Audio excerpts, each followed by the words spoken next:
Bueno, pues continuamos con el tema económico. Carmen, pero antes me gustaría que agradeciéramos a las personas que tan amablemente nos han enviado. En el transcurso de la semana, así es, al licenciado José Francisco Olvera, gobernador del estado, muchísimas gracias. A el ingeniero José Pablo Máhuat, igual muchísimas gracias. Al maestro Jesús Romero Quintanar, muchísimas gracias por sus felicitaciones. Al licenciado Ignacio Ibargüengoitia también, y al maestro Juan Renato Olivares, entre los que nos han estado mandando felicitaciones en el transcurso de la semana. Te faltó decir a nuestras esposas, nuestras hermanas, a nuestros hijos, a nuestra familia, que todos nos ven, a todos los que nos siguen. Sí. Ay, no. Pero bueno, muchas gracias a toda la gente que de una u otra forma nos ha hecho saber que bueno, pues está con nosotros en el programa Sábado con Sábado y que le interesa, y de alguna manera se les hace también a ellos un poquito más fácil el entender este rollo. Sobre todo, ¿sabes qué es lo valioso de este programa? Que en una estación como esta, que es de Radio del Estado, hay absoluta libertad para las opiniones que vertimos. Bueno, es algo que al principio, que hay que valorar, porque hay absoluta libertad para opinar. Pero lo que a mí respecta no es sentido. Nunca hemos recibido ni una llamada, ni una... Entonces eso es de valor. Mira que hocicones. Sí, claro, no, boca suelta. Gerardo, te quedó a medias tu comentario en el corte pasado. Por supuesto que coincido en todo lo que se ha platicado en la mesa, y el problema que decía Pepe, de que no ha logrado jalar el gasto de la inversión pública, es que las convocatorias que ha habido para la inversión de infraestructura, pues se han quedado en las mismas manos casi siempre, ¿no? ICA, grandes conglomerados son los que tienen la posibilidad de hacer esa obra, y que sigue quedando ese recurso en esas manos, y ese dinero se va a financiar obras al exterior. El problema es que no ha aterrizado a la base esos recursos. Sí, solo en empleos, a lo mejor sí, en nóminas, en gasolina, en empleos, pero esas empresas tienen grandes proyectos fuera del país, y gran parte de ese recurso está yendo del país a generar inversión por otro lado. Entonces, por eso no ha sido el motor que jale la economía, aunado a todos los problemas. Y ni lo va a jalar con los problemas que tiene. Hay un problema muy grande. Por ejemplo, hace unas semanas, el gobierno federal anunció con bombo y platillo un programa de infraestructura donde iba a haber mayor inversión. ¿Es a que nos estábamos refiriendo? El mayor problema que tenemos en nuestro país, y que tenemos que reconocerlo, creo que ha sido una parte muy importante de esto, es que mucha de la obra o mucha de la infraestructura que se hace en nuestro país está predestinada a determinadas empresas. No hay incentivos para nuevas empresas, ni para empresas que ya tienen mucho tiempo trabajando en el sector de la infraestructura.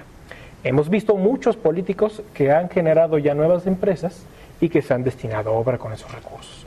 Entonces, si no hay incentivos para la economía, para el crecimiento, para la infraestructura, para muchos diversos actores que están en ese sector de la construcción, difícilmente nuestro país va a tratar de caminar. Cuando tú estás enfocando las baterías de un presupuesto a solamente una o dos empresas, difícilmente va a haber un incentivo. Ahora voy más allá. Hay un tema, por ejemplo, que se platicaba. Decía Pepe, los bancos, su mejor negocio es el incentivo. Como incentivo tienen el tema de las comisiones.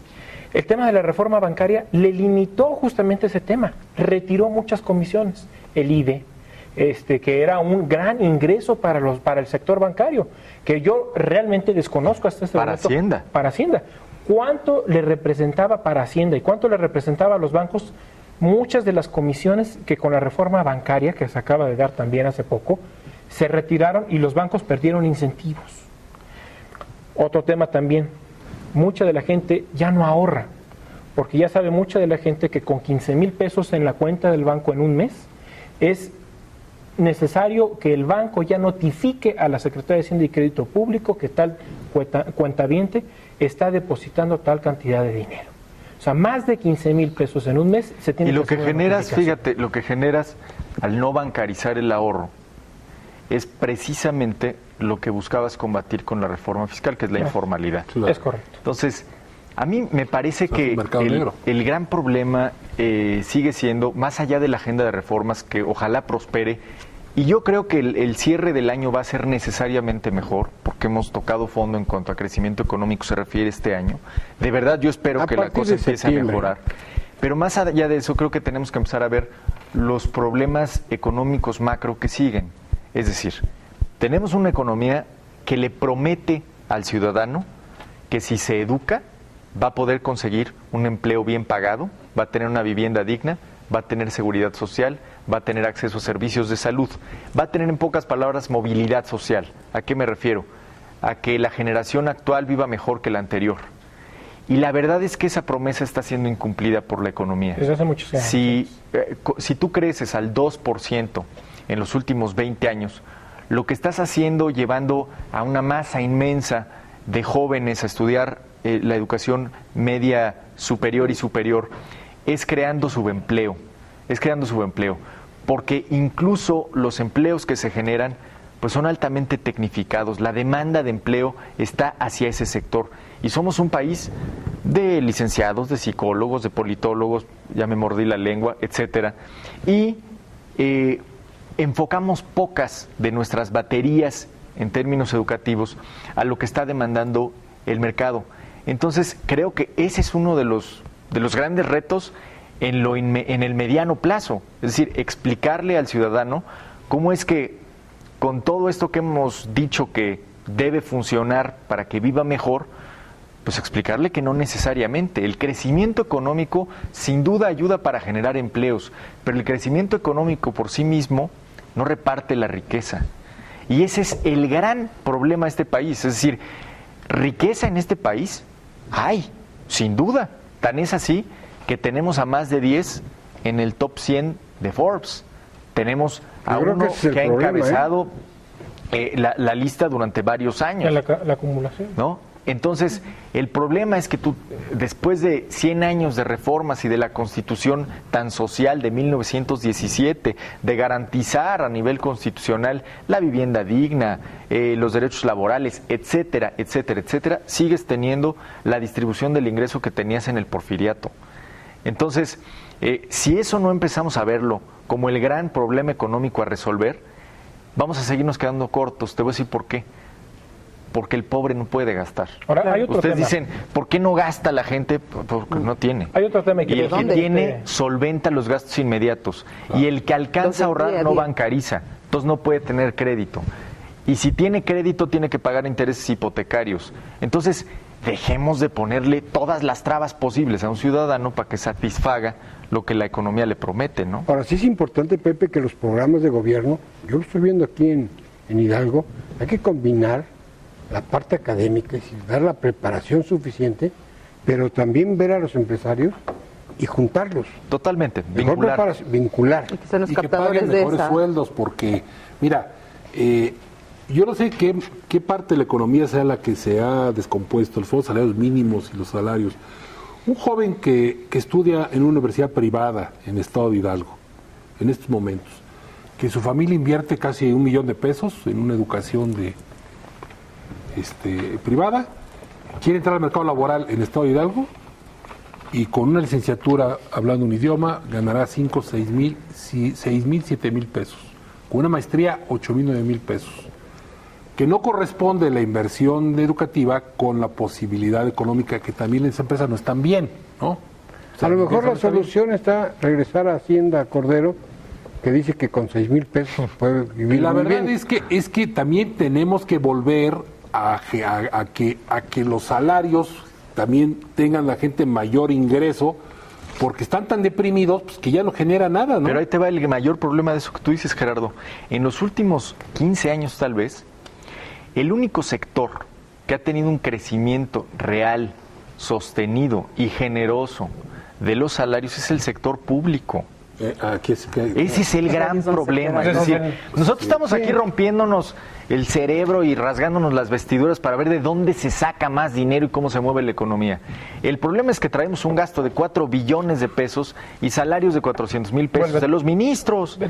Por Dios, o sea, son dos países que no contrastan. Tenemos una burocracia suiza y un país latinoamericano. Ese es el problema.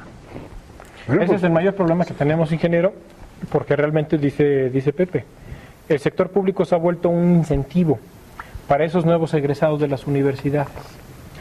Si vemos nosotros la tasa, por ejemplo, de año con año, cuántos profesionistas se egresan de las universidades, tanto públicas como privadas, hablamos de poco más de 800,000 egresados, de 8,000 nuevos universitarios que están buscando empleo. No se capta eso. Y el mejor incentivo para tratar de acomodarse o colocarse o trabajar es el sector público, porque ahí se pagan los mejores salarios. No el sector manufacturero, el sector textil, no eso. Ese sector no es el que le está conveniendo. Justamente porque el grado de incentivación de los jóvenes le llama justamente al tema del sector público. Ese es el mayor conflicto que tenemos. Ahora, yo no digo que todo vaya a ser malo, que todas las reformas son malas. Las reformas simplemente que son necesarias, ¿eh? Son necesarias, pero las reformas, si no nos equivoquemos, las reformas son que se necesarias. construyeron y que se constituyeron son para que brinden paulatinamente a mediano y a largo plazo sus beneficios, no de inmediato plazo. Eso es lo que está pasando. Son un instrumento, ¿no? Y de repente suenan a un fin. Suenan a un fin y no es el objetivo. Es el caso de la gasolina y la luz, la energía eléctrica y las gasolinas que van a bajar con la reforma. No es cierto. Pero ya explicaron, es que lo que está faltando es penetrar más con la información. Es que ya la campaña explicaron, publicitaria manipulada. Fue error, pero ya ahora ya aclararon. Si la gente que piense que las gasolinas van a bajar, porque van a bajar, y la electricidad va a bajar, no es por así, por... Pero además, ¿sabes qué, Luis? Yo creo que sí vale la pena ahí distinguir que, por ejemplo, el tema del gas puede bajar en tanto seamos capaces de aumentar la producción nacional. ¿Y Vivales bajará? Yo creo que puede bajar, te voy a decir por qué, pero porque pueden bajar los costos de operación. Tengamos la infraestructura para extraer el gas como debe ser, y entonces vamos a tener gas muy barato. Así es. Y la Comisión Federal de Cuando entre gas de fuera a competir con el gas de aquí, en ese momento va a bajar. Nosotros le damos 10 y las malas en gas, siempre y cuando lo sepamos. No, gas de fuera importamos la mitad. Sí. Vamos a hacer una pausa. Vamos a nuestro último bloque y regresamos. Estamos en Visto Bueno Televisión en su 4º aniversario. Regresamos. Importamos la mitad del gas.